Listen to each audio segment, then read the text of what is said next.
pasti cerita habis beli emas 1 gram.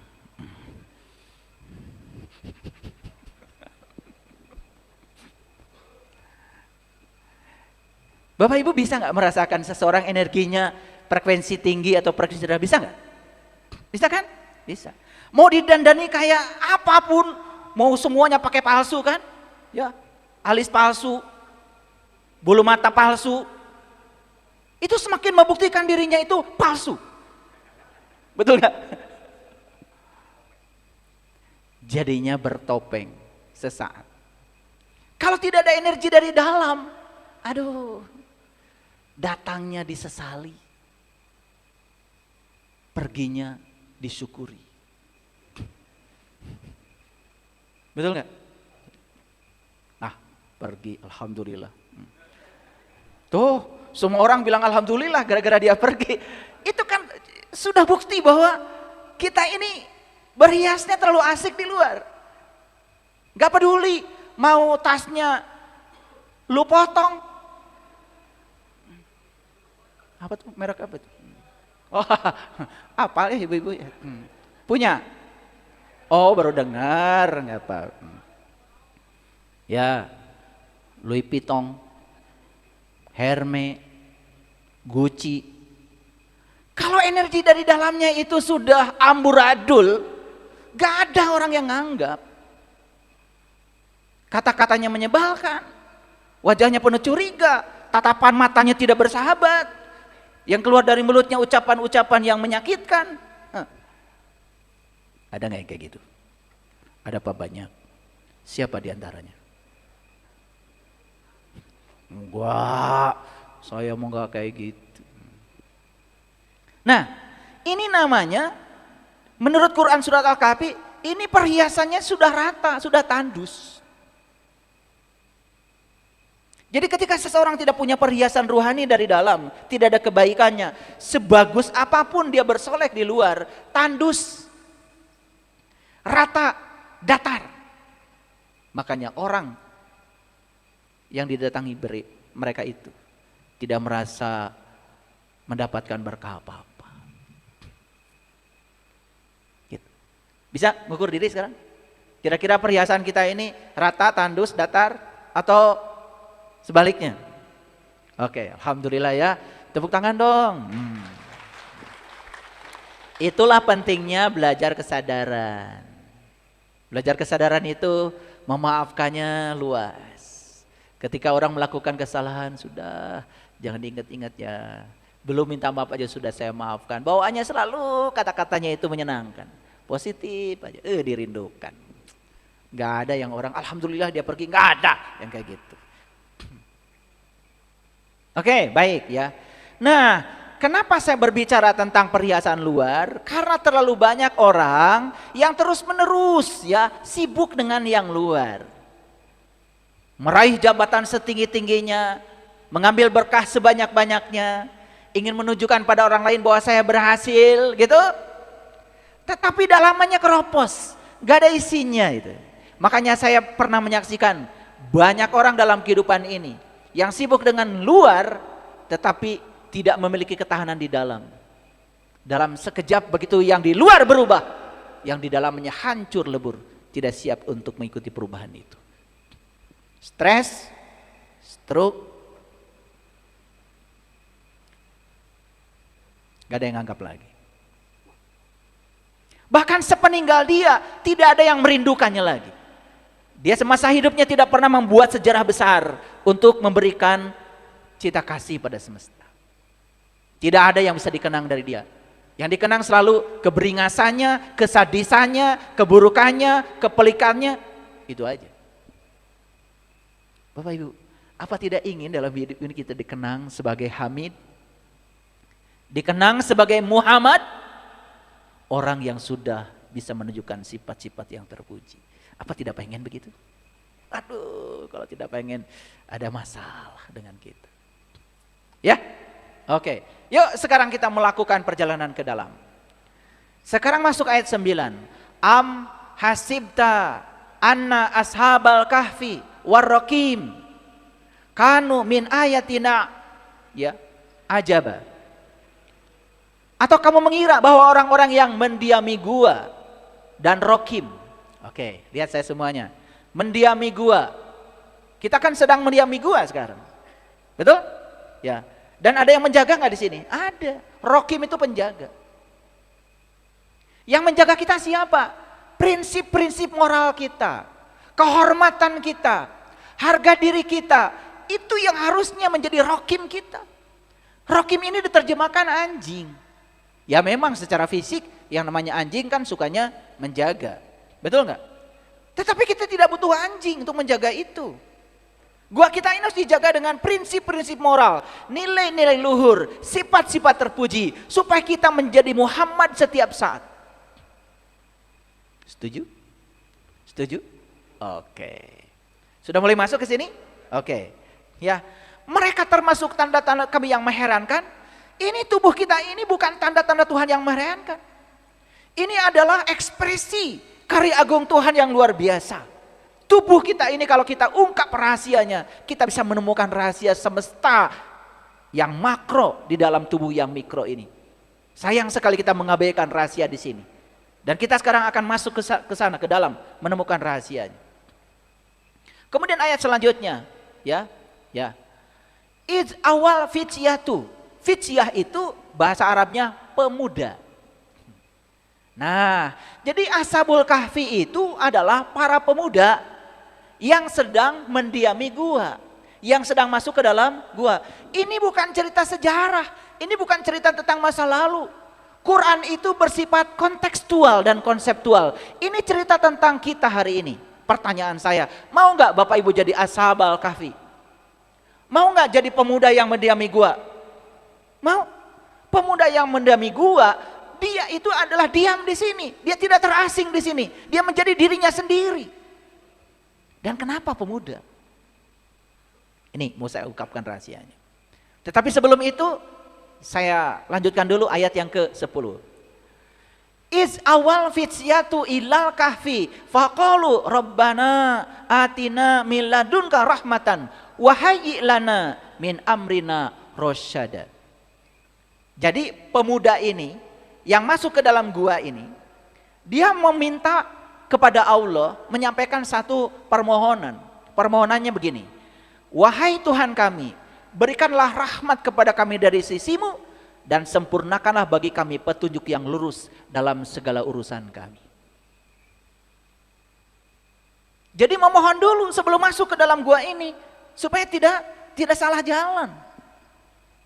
Nah, kenapa pemuda? Oke. Saya sudah pernah ke gua yang diklaim sebagai gua Al-Kahfi, adanya di Yordan. Ini fotonya. Coba lihat ya, yang sebelah sana itu adalah luarnya. Gelap apa tidak? Gelap. Yang sebelah sini dalamnya, sempit. Kalau baru 3-4 orang aja masuk ke dalam itu sudah sempit. Ya, saya udah ke sana. Dan ini gua buatan manusia. Dan saya kok juga heran, kenapa gua ini diberi nama Ashabul Kahfi? Boleh enggak? Ya boleh, tetapi itu nama pinjaman. Apakah Ashabul Kahfi yang dimaksud oleh Allah di Quran sama dengan yang dimaksud manusia? Belum tentu sama. Gak mungkin Allah cerita gua yang ini udah kecil, gelap, jauh lagi. Tapi kalau gua itu adalah diri kita, gua,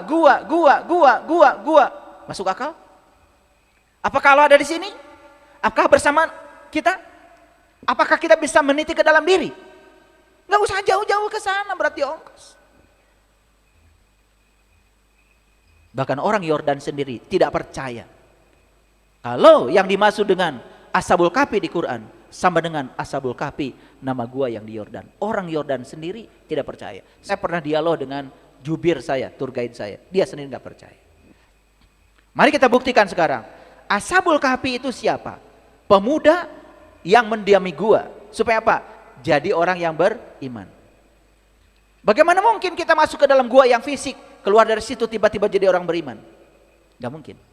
Dan iman kepada Allah berarti kita harus meniti ke dalam diri, bertemu, mengenal Dia yang bersama dengan kita. Perjalanannya keluar apa ke dalam? Keluar. Masuk akal nggak omongan saya? Masuk akal? Oke. Tertarik ke sini? Saya kasih tahu ongkosnya 67 juta. Ya kalau mau jalan-jalan ke sana boleh-boleh aja. Ya, jangan a priori, saya juga udah ke sana. 67 juta bayar. Dari sini saya terbang ke Mesir dulu, dari Mesir baru ke Yordan. Sekalian dari Yordan saya nyebrang lewat belakang masuk ke Palestina, ke Yerusalem. Karena kita tidak punya hubungan diplomatik dengan Israel. Jadi satu-satunya cara adalah menggunakan jalan belakang. Gitu. Ya? Oke, saya tidak mau cerita itu. Tapi lihat gua ini, ada yang tertarik ke sini? Ya kalau mau jalan-jalan nggak apa-apa. Kalian supaya difoto. Ya. Tapi kalau sudah pergi ke sana dan foto, jangan mentang-mentang Ashabul Kahfi. Betul nggak?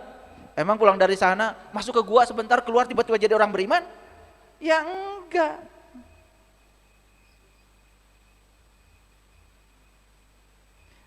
Lihat saya semuanya. Ya. Mengapa kata-kata yang digunakan pemuda? Lagi-lagi, mengapa bukan pemudi? Benar nanya enggak gitu? Ini perlu bertanya itu, ya. Kenapa pemuda bukan pemudi? Oke. Saya mau jelaskan dulu, lihat saya semuanya supaya tidak salah kaprah. Ada yang pernah umroh? Acungkan tangan. Haji. Wih, luar biasa. Banyak Pak Haji berarti di sini ya. Banyak Ibu Haja ya. Oke.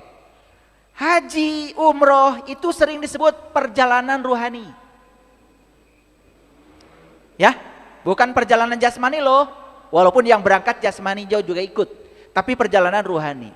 Makanya di ritual haji yang pakai kain ihram itu cuma laki-laki. Awas ya, perempuan enggak, pakai baju putih aja. Ya. Nah, begitu sa'i yang lari laki-laki. Perempuan walaupun guru senam enggak boleh lari.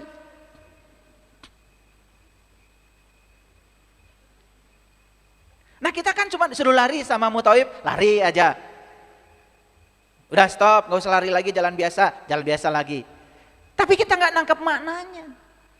Laki-laki lari, perempuan tidak. Nah ternyata di Al-Quran, kalau ada kata laki-laki selalu mengacu pada segala yang bersifat dimensi ruhani. Makanya segala yang ada kata-kata wanita, perempuan, itu selalu mengacu kepada yang bersifat jasmani. Makanya Quran surat kedua itu bukan sapi laki-laki, sapi betina namanya Al-Baqarah. Itu cerita tentang bagaimana Tuhan menciptakan tubuh ini sebagai kendaraan fisik yang bisa mengantarkan jiwa kita untuk pulang kepada Allah. Itu isi Quran surat Al-Baqarah. Ulangi ya. Jadi kalau di Quran ada kata-kata laki-laki, berarti hakikatnya berbicara urusan rohani. Kalau ada kata-kata perempuan, berbicara urusan jasmani. Paham? Hakikat ini hakikat. Nah, makanya ketika kita haji, haji kan perjalanan ruhani, berarti perjalanan laki-laki. Nih, yang berangkat suami istri, ada jasmaninya? Ada ruhaninya. Jadi sebetulnya yang disebut dengan pasangan itu bukan suami istri. Pasangan itu jasmani dan ruhani. Makanya Allah sudah menciptakan kita sejak dari lahir itu sudah berpasangan, jasmani dan ruhani. Paham? Oke. Bisa dilanjut? Oke. Ya. Jadi segala urusan yang bersifat ruhani disimbolkan dengan laki-laki. Segala urusan yang bersifat jasmani disimbolkan dengan perempuan. Yuk kita lihat. Yang pakai kain ihram laki-laki. Jadi sebetulnya jasmani kita ini nggak bisa disucikan. Tetap aja kita akan makan, betul nggak? Air kencing juga ada di sini, berak juga di sini, betul? Iya. Jadi yang bisa disucikan apa? Ruhani. Makanya tidak ada di Quran, beruntunglah mereka yang menyucikan jasmaninya. Nggak ada. Tapi di Quran, beruntunglah mereka yang menyucikan jiwanya. Paham sampai sini? Oke. Makanya perempuan itu Gak pakai ihram. Ihram itu kan artinya mengganti baju yang berjahit dengan baju yang tidak berjahit. Sepanjang kita ada di dunia, butuh mobil, butuh uang, butuh makan, butuh jasmani, butuh jasmani. Makanya tidak mungkin kita melepaskan diri dari urusan jasmani, nggak mungkin. Tapi rohani kita bisa melekat, bisa tidak melekat, itu urusan kita. Oke? Oke, agak berat ya kajiannya, nggak apa-apa. Sekali-kali berat. Biar mikir. Karena kajian ini buat orang yang berpikir. Yang nggak mau mikir, jangan dengerin kajian saya. Makanya saya tidak pernah iklan, tolong di subscribe, nggak pernah. Kalau mau dengarkan kajian saya, subscribe dong, nggak pernah. Nggak ada kan iklan seperti itu? Nggak ada. Silakan, mau subscribe, nggak subscribe, bukan urusan saya. Saya sudah selesai dengan diri saya sendiri. Mau ngaji, nggak ngaji, bukan urusan saya. Tapi kalau belum siap terbuka pikirannya, lebih bagus nggak usah dengar daripada nanti mencaci maki. Kasihan. Ya. Dan kalau ketemu orang bodoh itu harus menerima. Karena orang bodoh belum pernah pintar. Karena orang pintar pernah bodoh, ya. Makanya ketika sa'i, laki-laki lari, apa artinya? Urusan ruhani harus lari. Urusan jasmani ya sudah, biasa-biasa aja, jangan mengejar masa depan. Gampang kok kalau masa depan ingin didapat, gampang. Tidak usah dikejar masa depan itu. Tarik masa depan ke frekuensi kita saat ini, akan jadi kenyataan. Wah, ini ilmu mahal sebetulnya ya. Ini saya bocor ini.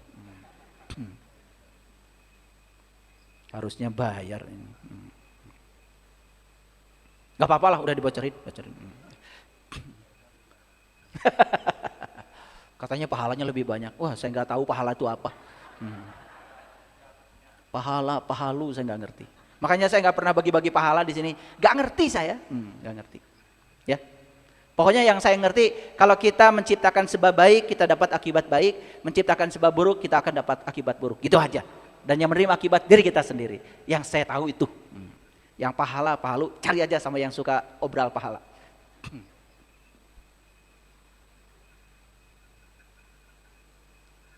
Mengapa di Quran surat Al-Kahfi itu ceritanya pemuda, bukan pemudi.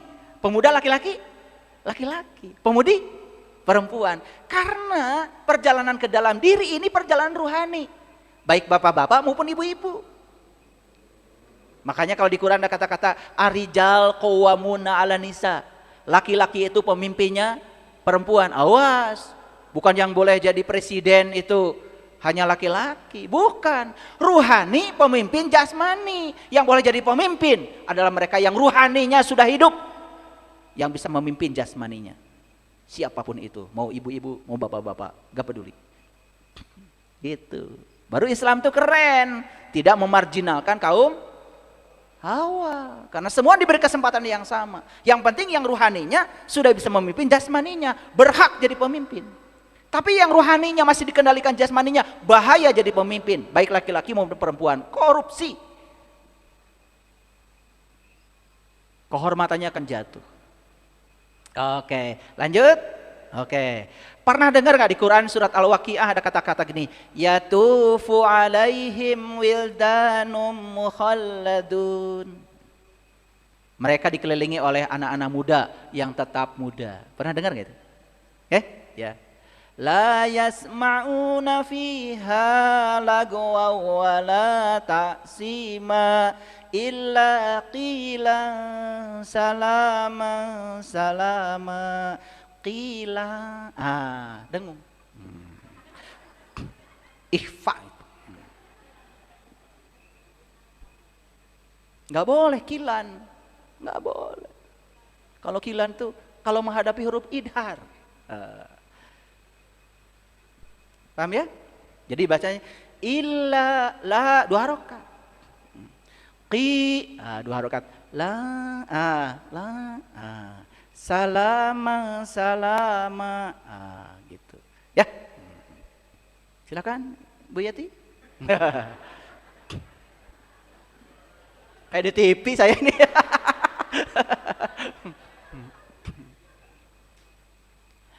Mereka dikelilingi oleh anak muda yang tetap muda. Makanya saya kasih tahu, kalau orang benar belajar spiritualnya ke dalam, ya, awet muda. Sehat, berkelimpahan, gak pernah sakit. Karena dia sudah tahu ilmunya. Karena begitu dirinya sudah positif, tubuh spiritualnya positif, tubuh intuisinya positif, tubuh energinya positif, tubuh mentalnya positif, maka tubuh fisiknya positif. Nanti saya buktikan ya. Tadi sudah ada sharing ya dari sahabat kita, ya, mendengarkan kajian-kajian, lagi sakit, ternyata ada beberapa orang yang stroke. Kemudian dipasangkanlah ya headset, kemudian mendengarkan kajian terus menerus. Ya. Luar biasa, bisa sembuh dari stroke.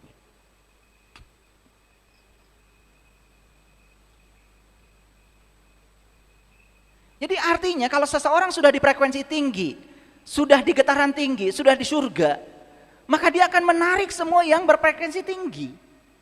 Menarik orang-orang yang menyenangkan, menarik situasi yang menyenangkan, menarik hal-hal yang menyenangkan. Dia sudah menjadi magnet untuk bisa menarik yang serupa dengan frekuensi dia. Like attracts like. Itu science. Makanya tidak ada kata-kata yang keluar dari orang yang sudah damai dengan dirinya, kecuali kata-kata yang damai dan mendamaikan. Gak ada umpatan, gak ada hujatan, gak ada. Orang mau bajunya pakai apa, dandanannya kayak apa, sorbannya sepanjang apa. Kalau yang keluar dari mulutnya adalah hujatan, kebencian, dia belum selesai dengan dirinya sendiri. Dia masih tinggal dalam neraka di frekuensi rendah. Tidak bisa direkayasa, dimanipulasi, tidak bisa berpura-pura baik, gak bisa. Baik itu tidak bisa berpura-pura. Baik itu ya harus baik. Jadi kenapa pemuda? Karena yang sedang melakukan perjalanan ke dalam ini adalah rohani. Kenapa pemuda bukan orang tua? Karena siapapun yang melakukan perjalanan rohani ke dalam, maka dia akan energetik, penuh semangat, tetap muda, dikelilingi oleh yang muda dan tetap muda.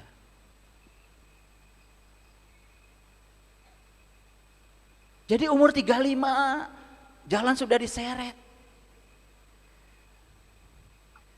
Ada apa ini? Itu pasti gambaran, karena tubuh ini cerminan dari kualitas jiwa. Orang yang jiwanya amburadul, fisiknya amburadul. Gampang bacanya, ya. Umur masih muda, matanya berair. Itu masalah jiwa itu. Itu bukan fenomena fisik. Oke? Ya. Saya ingin menyampaikan satu kata-kata bagus ini dari Stephen Leacock. Stephen Leacock mengatakan begini, kita tidak berhenti tertawa karena kita menjadi tua. Jadi kalau ada orang yang mengatakan tertawa itu haram, dia harus belajar lagi agama itu. Ternyata tertawa yang penuh dengan kesadaran menghasilkan dopamin, endorfin, serotonin yang menjaga ketahanan fisik, daya imunitas, kebahagiaan. Itu adalah hormon-hormon yang dihasilkan oleh pineal gland. Di sini nih. Kelihatan tuh yang kurang tertawa, senyum berat. Makanya otaknya itu hanya memproduksi hormon-hormon adrenalin. Namanya itu hormon kortisol. Bawaannya negatif aja, ya. Ya. Makanya orang yang kayak gitu itu biasanya boros bedak.